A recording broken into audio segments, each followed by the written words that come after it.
very expressive keyboard. I can actually hold that by putting a hold button on, so it'll actually keep going.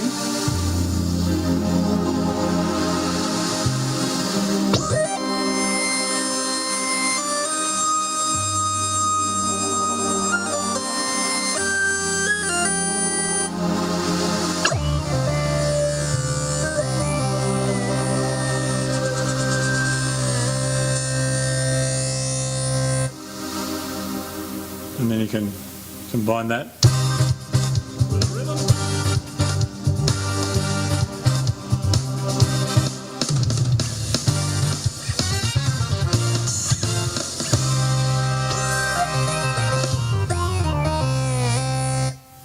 So pretty well any style of music is covered on this keyboard.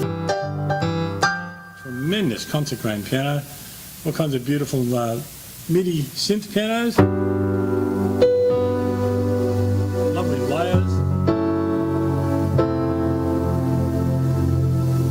You've also got the option to record what you play onto a USB stick. So you can record either as MIDI files, and you've got a 16-track sequencer, so you can actually record one sound after another, and you can also play back WAV files.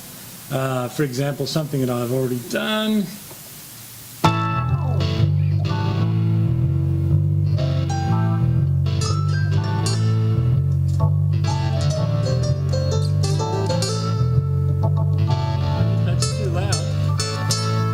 What I'm playing on the keyboard, I've got a separate volume, so I can actually bring the volume of the song up and down too. They're great for practicing, great for live performance if you're a one-man or one-person band, or if you've got a duo, you're working with someone who's a singer-guitarist and you're playing keyboards, you can actually record your own backing tracks and use them as accompaniments as well. Are you ready to dance? So that's the Yamaha PSRS975 Prestige pianos.